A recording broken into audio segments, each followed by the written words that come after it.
नमस्कार, आप देख रहे हैं न्यूज 37 इंडिया और समय हो चला है अब खबरों का। मैं लोकेश बंसल आपको लेकर चलता हूं खबरों की दुनिया में। उत्तर प्रदेश के जनपद हापुड़ में अहिंसा के पुजारी महात्मा गांधी की 151वीं जयंती के अवसर पर समाजवादी पार्टी के कार्यकर्ताओं ने पार्टी के जिला अध्यक्ष तेजपाल प्रमुख के नेतृत्व में एकत्रित होते हुए नगर पालिका परिषद परिसर में स्थित धरना स्थल पर गांधी प्रतिमा के पास 2 घंटे का मौन व्रत रखते हुए प्रदेश में बहन बेटियों की सुरक्षा को लेकर सरकार को जमकर घेरा।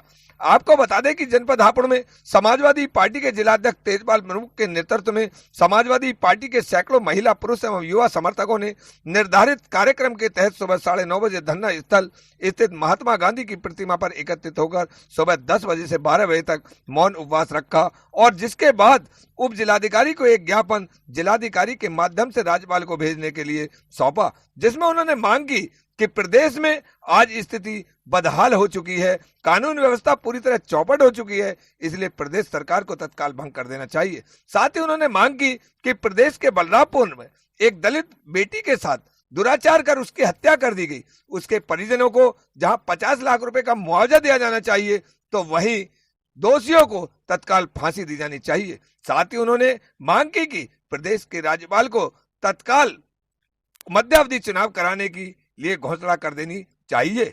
हमारे संवाददाता से बात करते हुए पूर्व मंत्री मदन चौहान ने कहा कि आज सरकार में पूरी तरह बहन बेटियां असुरक्षित दिखाई पड़ रही हैं। प्रदेश में पूरी तरह जंगल राज कायम है। सरकार पूरी तरह प्रदेश में कानून व्यवस्था बनाए रखने में विफल हो चुकी है। आज सरकार को खुद ही नैतिकता के आधार पर इस्तीफा दे देना चाहिए या फिर प्रदेश में राष्ट्रपति शासन या राज्यपाल शासन लग जाना चाहिए। संवाददाता मोहम्मद समैदीन की रिपोर्ट। देखिए, धरना आज हम लोगों का इसलिए है महत्वपूर्ण क्योंकि आज हमारे देश की उस शख्सियत जिसको राष्ट्रपति पिता के नाम से संबोधित किया गया, उनकी जयंती है। और जयंती का मतलब है कि अच्छे विचार, अच्छी सोच, अहिंसक भावनाएं और जो आत्मा शुद्धिकरण तमाम चीज़ें उस शख्सियत ने दी हैं। आखिर उस शख्सियत ने अंग्रेजों को क्यों भगाया, आखिर अंग्रेजों के खिलाफ या दूसरे लोगों के खिलाफ जो असामाजिक तत्व है क्यों इतना संघर्ष किया? क्या उन्होंने अपने लिए संघर्ष किया था या इस देश के लिए किया था, या अंग्रेजों से लड़ाई इंग्लैंड में जाकर भी उन्होंने उनका विरोध किया? तो क्या इस ऐसे भारत की कल्पना की थी? क्या दक्षिणी अफ्रीका में जाकर के जो उन्होंने संघर्ष किया, श्वेत अश्वेत का भावना जो जगी थी, तो उन्होंने संघर्ष किया और एक बैरिस्टर के रूप में भी उन्होंने काम किया, तो वो अपने आप में बहुत सक्षम थे। लेकिन फिर भी उन्होंने बिल्कुल इस देश को में रह करके और अंग्रेजों को अहिंसा की भावना से बाहर निकालने का काम किया। आखिर वो सोच आज कहाँ चली गई? आज वो कानून व्यवस्था कहाँ चली गई? आज वो आत्मनिर्भरता का जो नारा आज प्रधानमंत्री दे रहे हैं, एक तरफ तो नारा दे रहे हैं महात्मा गांधी जी को याद करते हैं, एक तरफ गोडसे की भावना, गोडसे की विचारधारा को आगे बढ़ाया जा रहा है। आखिर ये कानून व्यवस्था जिसमें बेटी बचाओ और बेटी पढ़ाओ का नारा दिया गया सरकार के द्वारा, आज कहाँ पर उनका अस्तित्व बचा है? आज बेटियों के साथ किस तरह से दुष्कर्म हो रहे हैं, आज उनको किस तरह से उनकी अंत्येष्टि के रूप में उनको जलाया जा रहा है, आज बगैर पूछे गचे और बगैर परिजन के, बगैर समय के। जबकि हिंदू धर्म में एक नीति है, एक रीति है कि हम लोग रात को दाह संस्कार नहीं करते, लेकिन पुलिस ने रात को ही दाह संस्कार किया। तो इस तरह की घटनाएं बलरामपुर, औरैया, हमारे हापुड़ में भी, गढ़ में भी हो गई है, वो भी वहाँ भी रेप हुआ था। तो इस तरह की बराबर घटनाएं हो रही हैं, तो आखिर ये कानून व्यवस्था कहाँ जा करके रुकेगी? आज हम महात्मा गांधी जी के जन्म दिवस पर हम ये संदेश देना चाहते हैं।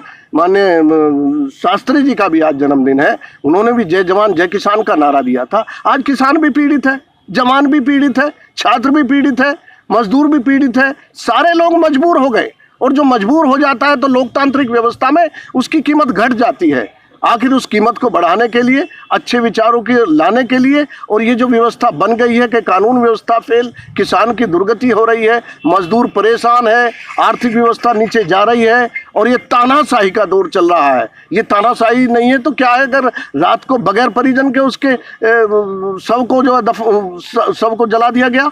आप यहाँ बैठे, क्या मांग है? हमारी मांग है कि ये व्यवस्था या तो सुधरे, और अगर सुधरने में असमर्थता है सरकार की तो इस्तीफा दे, और सरकार इस्तीफा नहीं दे रही तो हमारी मांग है, हमारे राष्ट्रीय अध्यक्ष जी के आह्वान पर हम सब लोग बैठे हैं, हमारी मांग है कि ये राष्ट्रपति शासन, ये राज्यपाल का शासन होना चाहिए। बेहाल किसान, बेरोजगार बलात्कार, तमाम ऐसे मुद्दों को लेकर 2 घंटे का मौन सत्याग्रह रखा है, जिसमें आप देख ही रहे हैं उत्तर प्रदेश का हाल क्या है। आप हाथरस की घटना ले लीजिए। 14 सितंबर को एक लड़की के साथ बलात्कार होता है, उसकी हड्डी तोड़ दी जाती है और उसको 29 सितंबर को उसकी मृत्यु हो जाती है। और इस शासन प्रशासन योगी ढोंगी सरकार ने बिना उनके माता पिता, बिना उनके परिवार की सहमति के 30 तारीख की सुबह 2:40 पर दाह संस्कार कर दिया। और सबसे बड़ी शर्म की बात यह है कि दाह संस्कार रीति रिवाज के, हिंदू रीति रिवाज के हिसाब से 8 बजे के बाद नहीं होता, और उन्होंने 2:40 पर बिना घर वालों की मर्जी के, और दाह संस्कार में लकड़ी भी इस शासन प्रशासन योगी ढोंगी पर उस बच्ची के दाह संस्कार के लिए लकड़ी भी उपलब्ध नहीं हुई। उन्होंने मिट्टी का तेल और डीजल डालकर उसकी अध्यक्ष जी, जैसे हाथरस का मामला सब लोगों के सामने आ चुका है, इसके अलावा आजमगढ़, बलरामपुर, बुलंदशहर बहुत सारी घटनाएं ऐसी बहन बेटियों के साथ आ रही हैं। ऐसे बहन बेटियों के लिए समाजवादी पार्टी क्या आंदोलन? देखिए, जब से बीजेपी सरकार उत्तर प्रदेश में आई है, दिन प्रतिदिन महिलाओं के साथ बलात्कार हो रहे हैं। चाहे हाथरस में हो, बलरामपुर में हो, बुलंदशहर में हो, हापुड़ में हो, तमाम प्रदेश में डेली घटनाएं हो रही हैं। और ये गूंगी बहरी सरकार सोई हुई है, क्योंकि उन सभी अपराधियों से को इनका संरक्षण मिला हुआ है और ये खुद ऐसे अपराधी हैं। और योगी परिवार है नहीं, ये परिवार की पीड़ा, बच्चों की पीड़ा को क्या समझेंगे। आप देख रहे हैं इस प्रदेश में चाहे किसान हो, युवा हो, छात्र हो, सभी बहुत परेशान हैं। किसान आत्महत्या करने पर मजबूर है। किसानों की जो आय का ये दुगने।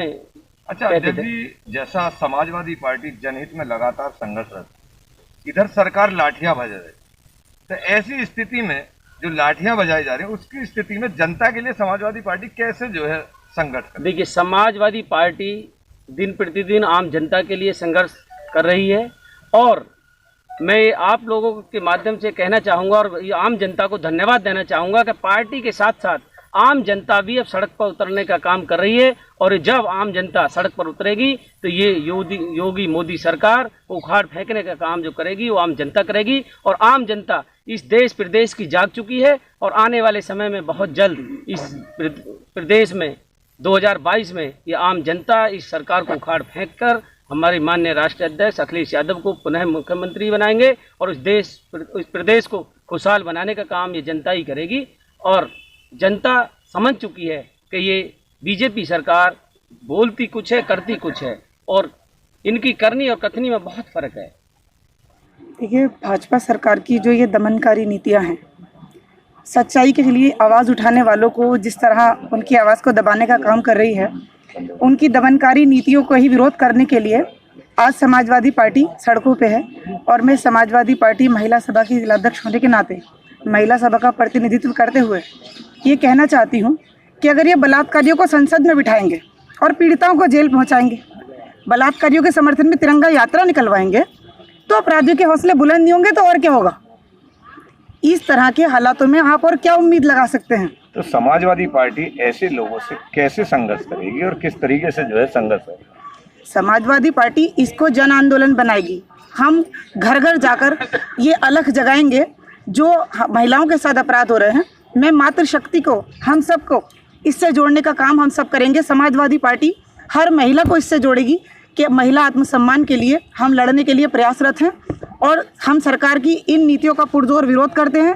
और ये असल में ये बीजेपी भारतीय जनता पार्टी नहीं है, ये बलात्कारी जिताओ पार्टी है, बलात्कारी जोड़ो पार्टी है। हमें आज जनता को यही बताना है कि कोई भी समाज महिला को इज्जत दिए बिना तरक्की नहीं कर सकता। और जब तक ये भारतीय जनता पार्टी भी महिला विरोधी नीतियों पर चलती रहेगी, इसका सत्यानाश, सर्वनाश निश्चित है। और हाँ, बहन बेटियों के लिए देश की, प्रदेश की क्या संदेश देना चाहेंगे आज? तो मैं ये संदेश देना चाहूँगी कि हालात बहुत बुरे हैं, लेकिन उसके बावजूद हम सबको अपना आत्मविश्वास नहीं खोना है और इस सरकार की दमनकारी नीतियाँ, महिला विरोधी नीतियों के खिलाफ डटकर खड़े होना है। समाजवादी पार्टी के राष्ट्रीय अध्यक्ष के निर्देश पर पूरे उत्तर प्रदेश के अंदर आज धरना दिया जा रहा है। इस धरने की सबसे बड़ी महत्वपूर्ण बात यह है कि कि हम उत्तर प्रदेश और देश के अंदर जब से भारतीय जनता पार्टी की सरकार बनी है तब से न कानून का कोई पालन हो रहा है, न धर्म है, न दया है, पूरी तरीके से खत्म हो गई है। और उत्तर प्रदेश के अंदर तो वो हाल है कि आज हमारी 6-6 साल की बेटियों के साथ बलात्कार होता है और पुलिस उस मुलजिम को बचाने के लिए तरह तरह के भाषण देती है। अभी हाथरस वाला प्रकरण जिस प्रकार से घटित हुआ है, उस हाथरस की घटना ने ये साबित कर दिया है कि उत्तर प्रदेश की सरकार निकम्मी और नकारा सरकार है, उसके अंदर न दया और न धर्म है। साथियों, मैं एक बात और आपके चैनल के माध्यम से उत्तर प्रदेश की सरकार से कहना चाहता हूँ, ये हमारा दुर्भाग्य है कि आज ऐसे लोगों के हाथ में सरकार है जिन्होंने राष्ट्रपिता महात्मा गांधी की हत्या की। तो जो कानून की हत्या कर सकते हैं, राष्ट्रपिता महात्मा गांधी की हत्या कर सकते हैं, उनके फॉलोवर, उनके जो विचारधारा से जुड़े हुए लोग हैं, उनसे इसी प्रकार की उम्मीद से और क्या की जा सकती है, ऐसी उम्मीद उनसे की जा सकती है। आज देखिए जिस प्रकार अभी उस बेटी के साथ उसको मार दिया गया, बलात्कार में हुआ, उसके साथ मार दिया गया, और जिस प्रकार से उस क्षेत्र के जो संबंधित पुलिस और प्रशासनिक अधिकारी जिस प्रकार उन्होंने उसका आत्मदाह किया है, ये दुर्भाग्य की बात है। इस तरीके से कोई जानवरों का आत्मदाह नहीं करता। एक जवान बेटी जिसके साथ इतनी बड़ी घटना घट गई हो और उसके परिवार के लोगों ने उसका विधिवत रूप से अंतिम संस्कार भी ना किया हो, तो उनके साथ क्या गुजर रही होगी। मैं इस चैनल के माध्यम से कहना चाहता हूं कि उत्तर प्रदेश के अंदर टोटल जंगल राज है। उत्तर प्रदेश के अंदर कानून नाम की कोई चीज़ नहीं है। उत्तर प्रदेश के अंदर बहन बेटी कोई सुरक्षित नहीं है। उत्तर प्रदेश के अंदर किसान सुरक्षित नहीं है, नौजवान सुरक्षित नहीं है। उत्तर प्रदेश के अंदर पूर्ण रूप से जंगल राज कायम हो गया है। राष्ट्रपति महोदय को तत्काल प्रभाव से ये सरकार भंग करनी चाहिए और योगी जी को अपना ये कमंडल वमंडल उठा के सरकार शासन छोड़ के अपने उसी मंदिर में जाके पूजा पाठ करनी चाहिए, ताकि उनके गुनाह कम हो सके, जो उनके सरकार में जुल्म जांचते हुई है वो कम हो सके।